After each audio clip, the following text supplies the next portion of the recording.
un grupo independiente.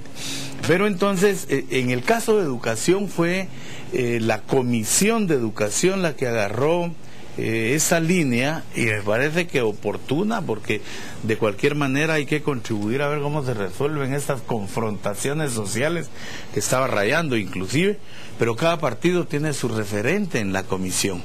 Y ahí encontramos de que tienen sus referentes y no sé si van yo creo que van por buen camino, por lo menos se han tranquilizado las cosas. Pero el día de ayer, por ejemplo, la bancada, que no debo hacer una defensa ex oficio, la bancada oficial fue muy solidaria con el presidente de debates, que lo es el presidente del Congreso de la República. Porque no es nada fácil 5 horas agarrar, desnudarse frente a la población de que efectivamente lo que quieren es entorpecer la agenda legislativa. Y entonces no encontramos, por ejemplo, ayer nosotros en Junta Directiva, cuando presentan la moción privilegiada para alterar el orden del día, de tener la lectura de iniciativas de ley, la bancada interpelante presenta la moción para alterar el orden del día de buena fe, créannos sinceramente. No deja de aprender uno, porque ya tenemos canado el pelo, tenemos nuestros años, y se creyó que de buena fe, entonces bueno, van a entrar, es privilegiado el voto de falta de confianza, démosle el privilegio que la Constitución Política de la República así lo establece, y entonces salgamos de este tema. Pero nunca advertimos la mala fe. Pero también el presidente también pecó, porque el presidente también la Constitución y la ley orgánica le da la facultad de llamar al orden al diputado. Bueno, pero es que él mismo incurrió en esa práctica, sí, en la legislatura pasada, 4 horas y media. Lo que no advertimos es hoy está muy de moda esa palabra amañada, esa cuestión dentro del tema del fútbol, pero esa inquietud amañada de agarrar un micrófono por 5 horas con discursos sin sustento absolutamente, como lo decía Orlando, pero eso no se queda ahí. Presentaron ya a la mitad de la interlocución del personaje la lista de que van a hablar 24 sí, es que esto más. Es a lo que vamos. Pese a que la ley orgánica del organismo legislativo contempla la facultad, en este mismo articulado, del presidente de la Junta Directiva a llamar el orden, no existe un aparato que le permita a él o un sistema de poder aplicar una sanción en caso de que no. Mire, con tres llamadas al orden, el presidente tiene la potestad de darle el uso de la palabra al diputado. Si el diputado Villate ayer, después de 10 minutos de intervención, pero en esa sesión y en las demás, ¿qué sucede? Pero es que es el ejercicio, es que también yo sí creo que hay una responsabilidad directa del presidente del Congreso. Veníamos de un presidente del Congreso que fue bien calificado, pero que después vimos de que muchas de las actitudes que se asumieron también eran cuestionables, con el tema de un crecimiento, reparto de plazas, que fueron con los que él logró el equilibrio en la legislatura anterior. Pero pasamos a un presidente del Congreso que realmente ha sido muy lento, muy tosco en el ejercicio del cargo de presidente del Congreso. El día de ayer, el presidente tiene la potestad que si un diputado, como el diputado Villate, que a los 10 minutos dejó de tener razón de ser su intervención, él tenía la potestad de llamarlo al orden. Claro. Primera llamada al orden, señor diputado. Segunda llamada al orden. Tercera llamada al orden. Se le quita el derecho de la palabra. Entonces también. ¿Y qué hace entonces que el presidente yo hay que preguntarle yo mirándolo con óptica de profesional del derecho, no es tan fácil advertirlo de esa manera. Lo más privilegiado del acto de la interpelación, y eso es lo que establece la Constitución Política de la República, es el momento de la petición del voto de falta de confianza. Y eso es lo privilegiado. Y eso es lo que privilegia la doctrina cuando se dice del juicio político. Entonces, ha sido mal criticada la posición del presidente de debates, en este caso el presidente del Congreso, cuando se reduce el tiempo a 1 minuto, y ha sido mal criticada y ha sido golpeada la posición, porque va contra la libre emisión del pensamiento, porque va contra esto y va contra esto. Entonces, pero yo creo que tenemos que advertir, tenemos que fijar alguna posición a rayado con la voluntad de los legisladores, una abusiva, tan extensiva participación que no tiene nada de materia, que no tiene nada de, como bien lo dice Orlando, ojalá que fuera un discurso fluido como para que pudiéramos estar aprendiendo. No, finalmente, diputado, solo ya estamos en tiempo. 2 ideas muy breves de los dos. ¿Qué se avisora para este segundo semestre?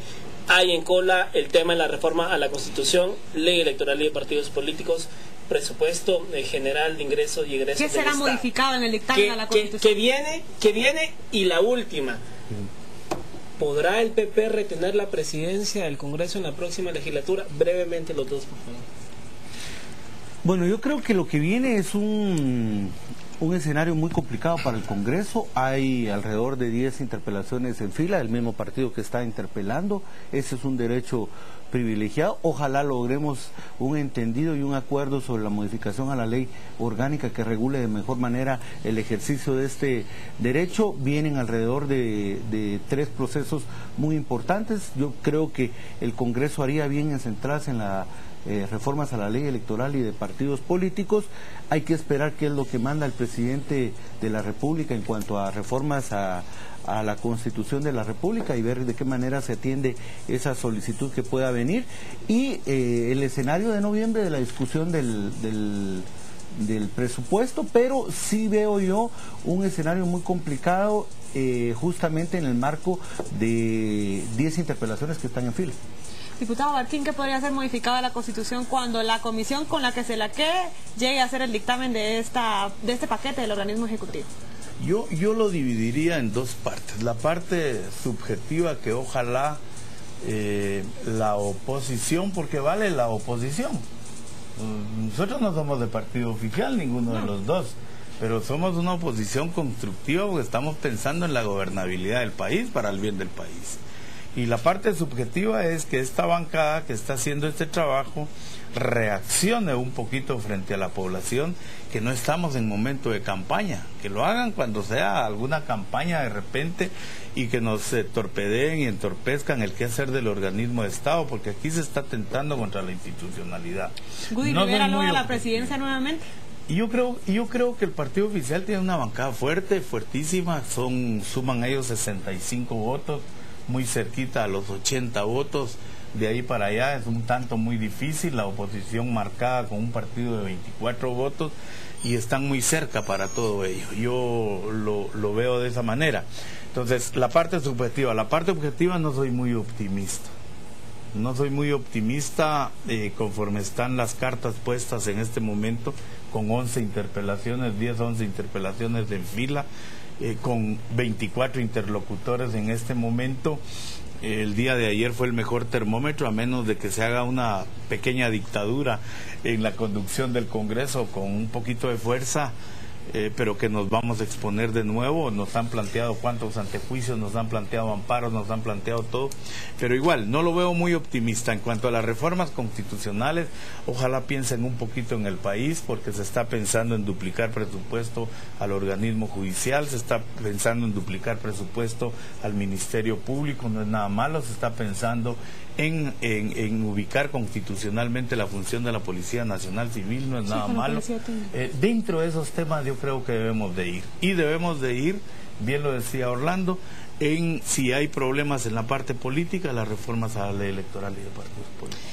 Bueno, muchísimas gracias a ambos por haber estado hoy con nosotros en la mesa de las 7 a.m. platicando acerca de lo que está sucediendo en el Congreso de la República y el entrampamiento que tiene ya la agenda legislativa. Momento de ir con Alejandra Páez para que nos actualice acerca de noticias ya en el organismo judicial. Buenos días, Alejandra, adelante. Muy buenos días, Ana Lucía, y a usted que nos sintoniza a esta hora de la mañana. Pues te comento que en la agenda ejecutiva, el presidente de la República, Otto Pérez Molina, se estará reuniendo a las 11 de la mañana con la directiva de la Cámara de Comercio. Recordemos que esto todavía se está tratando a las reformas a la constitucionalidad.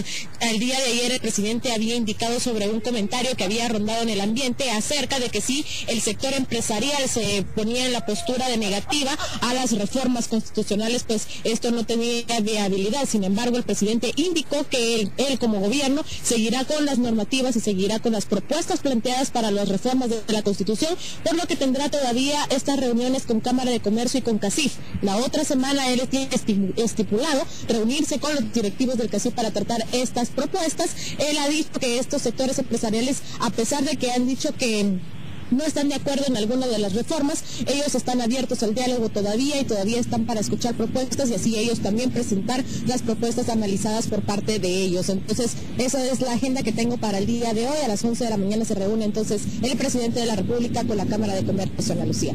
Muchísimas gracias, Alejandra, por este amplio y detallado reporte. Estamos viendo lo constipado o atareado que tendrá ahora ya las reformas a la Constitución Política de la República de Guatemala, sobre todo ahora con la oposición por parte del sector empresarial reunido en el CACIF. Vamos a la pausa comercial. Al regresar, más información.